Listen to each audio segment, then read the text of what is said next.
Agendanya dalam rangka apa, Pak? Kita kan kunjungan jenguk Amar untuk persiapan sidang tanggal 9. Ada yang dibahas, Pak, di dalam pengakuan. Yang dibahas itu kan persiapan sidang saksi. Besok kita kan mau hadirkan saksi ahli. Saksi ahli ada 4. Ahli narkotika, kemudian ahli manajemen pendidikan, kemudian ahli manajemen lapas, kemudian ahli tentang psikiater. Itu yang dibicarakan dengan sama. Dan kemudian juga tentu kita menampung keluhan dia kan tentang ya ada isu-isu kan bahwa akan dibicarakan. Kita juga akan mengajukan surat itu ke Dirjen Pemasyarakatan. Keberatan lah kalau kita dipindahkan, karena kan yang harus dipahami kan ajas praduga kan harus dasar hukum kita kan ajas praduga tak bersalah. Jadi itu harus dihormati, itu hak asasi. Jadi kalau belum ada keputusan ya jangan ada lah isu-isu dulu kan. Tapi kalau bisa kuat, Pak, maksudnya apa yang dipindahkan lagi ke Nusa Tenggara? Ya isu lebih tahu media lah daripada kita kan. Ya isu itu kan juga sedikit meresahkan juga ke terdakwa sendiri kan. Tapi Abang sudah mau memastikan ke pihak terkait mengenai hal isu ini? Ya ini kan kita mau datang ke sana kan. Makanya juga minta secara resmi juga kan informasi itu melalui tertulis. Bentuknya Abang memberikan permohonan atau cuma menanggapi? Ya permohonan keberatan untuk Amar dipindahkan ke MK sebelum ada keputusan yang berkekuatan hukum tetap ingkrah. Tapi Abang sendiri terganggu juga, Bang, artinya dengan isu itu makanya jadi down aktivitas apa, Bang? Ya untuk terdakwa pasti down lah, ya kan? Jadi dia kan bisa kan konsentrasi menghadapi sidang tadi. Dan memang kita udah persiapan sekali itu. Habis ini kan kita mau ke sana mengajukan surat tersebut. Nah, baru nanti kita kan mungkin akan minta bertemu juga dengan Pak Dirjen. Harusnya kan kita minta transparansi lah, karena kan kalau dari pendapat kita dulu kan pemindahan Amar ini kan terbukti tanpa ada asesmen dan kemudian juga tim penilainya, TPP namanya. Nah ini kan ini kita minta transparansi. Jadi bisa kan kembalikan lagi ke Nusa Tenggara atau cara apa? Ya kita nggak tahu, inilah yang kita itu kan baru isu. Mudah-mudahan kan ini tidak benar. Kalau setelah kemarin kesaksian Amar yang buka-bukaan di persidangan itu berpengaruh ke keamanan segala macam apa di dalamnya kan, Bang? Ya insya Allah enggak lah. Kita lihat ya di sini pelayanan ke profesional dan diperhatikan dengan baik sama masalah makanan, masalah pakaian. Dan hubungan Bekasi dengan pengacara kan dikasih akses luas-luasnya. Kapan aja kami ketemu, contohnya kan dikasih. Jadi nggak ada lah itu kan ajang job itu kan bukan zamannya. Kalau dulu boleh lah kita khawatir, kalau sekarang nggak perlu. Apalagi ini kan udah perkara ini udah dipantau oleh media, kan nggak mungkin lah. Saya yakin lah Pak Menteri, Menko, ya kan Pak Dirjen pasti tahu lah bahwa perkara ini kan sudah terpublikasi oleh media. Jadi publik sudah mengikuti persidangan ini. Jadi yakin saya pihaknya Dirjen tidak akan gegabah. Oh, berarti tidak ada ancaman-ancaman ya Bang sejauh ini Bang? Sepengetahuan kami PH tidak ada, dan pelayannya juga alhamdulillah baik. Kami dihormati di sini. Malangkan aturan ke sana kan, ya kita ini kan dengan pemeriksaan yang ketat dan tidak boleh bawa dompet lagi. Dan makan malah dikasih, kalau namanya PH nih kan hujan ini kita kelaparan ya dikasih makan misalnya, dan itu minum juga. Jadi memang menurut saya ya sangat luar biasa, pelayanannya sangat bagus. Tadi abang bilang katanya pasien itu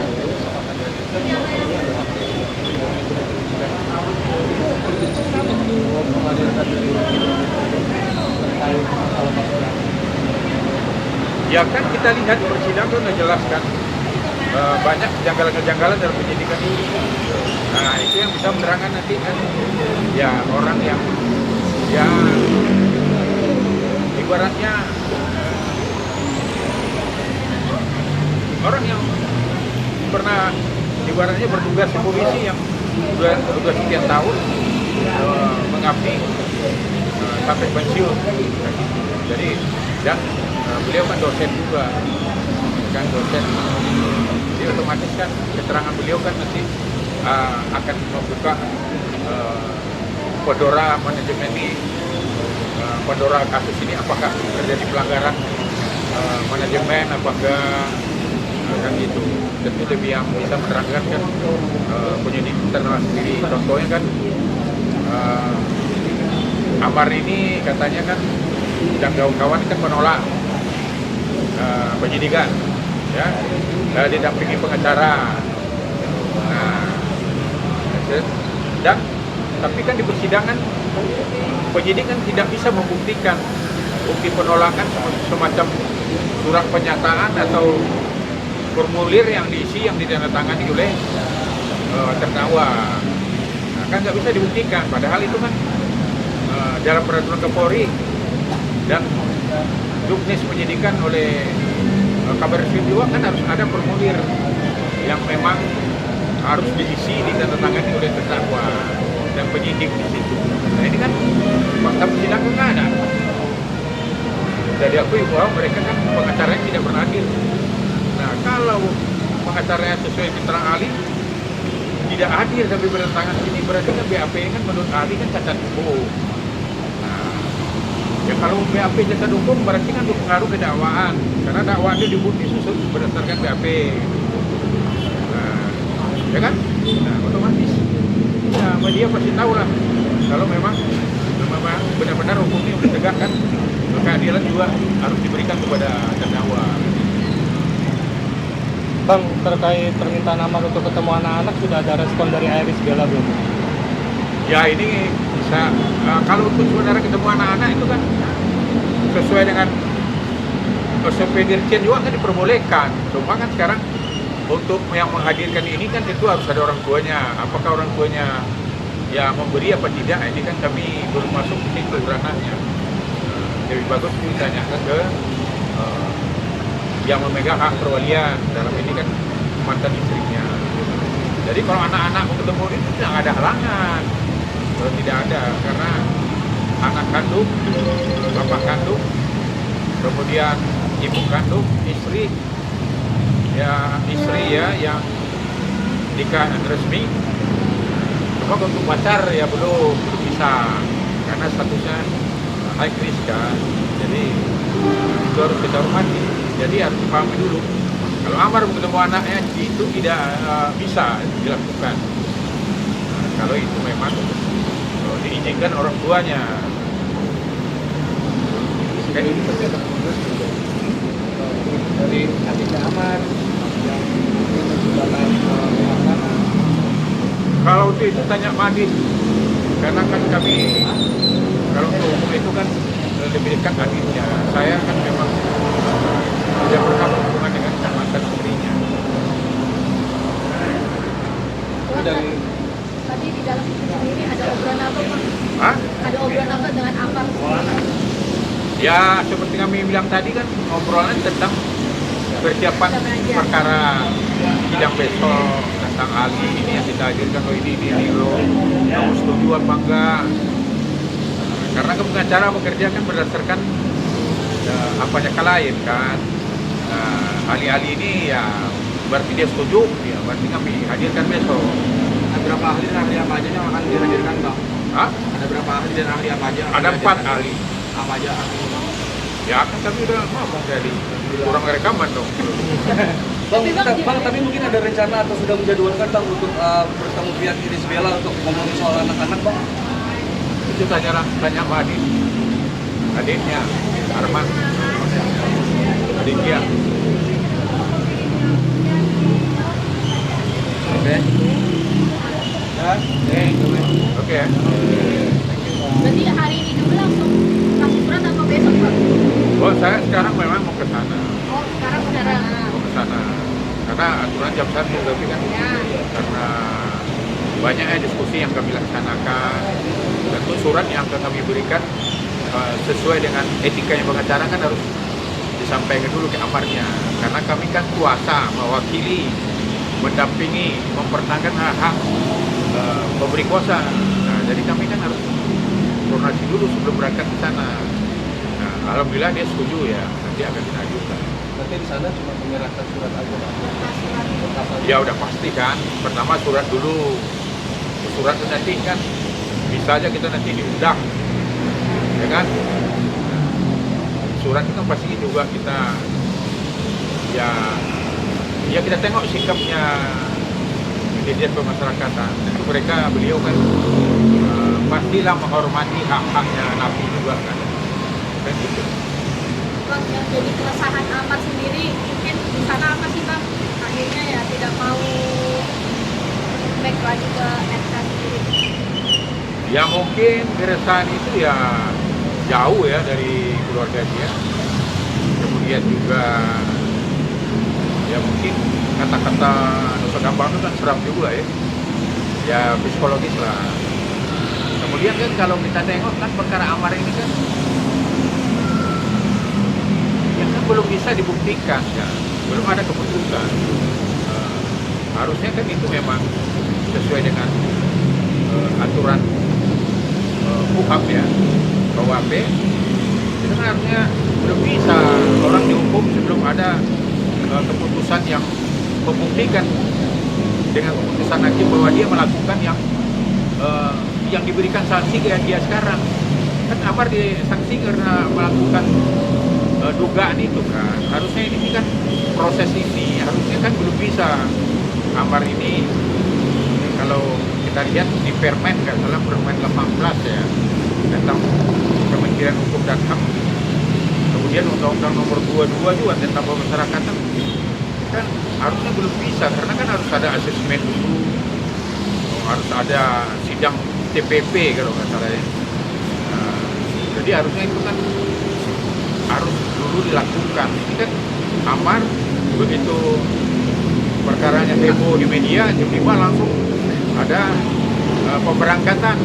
Sedangkan kita PH aja nggak tahu, keluarga yang nggak tahu. Nah, mudah-mudahan kesalahan ini juga ya kita minta jangan dilakukan lagi lah oleh pihak Presiden. Jadi, ayolah, negara ini kan negara hukum, sama-sama kita hormati aja hukum. Apalagi Pak Presiden kan sekarang udah mengatakan, Pak Presiden, ya kan, kalau kamu tidak bisa penyidik aparat penegak hukum itu membantu banyak orang, bantu untuk beberapa orang. Kalau tidak bisa juga bantulah untuk 1 orang. Kalau tidak juga ya berikanlah keadilan sama orang tersebut.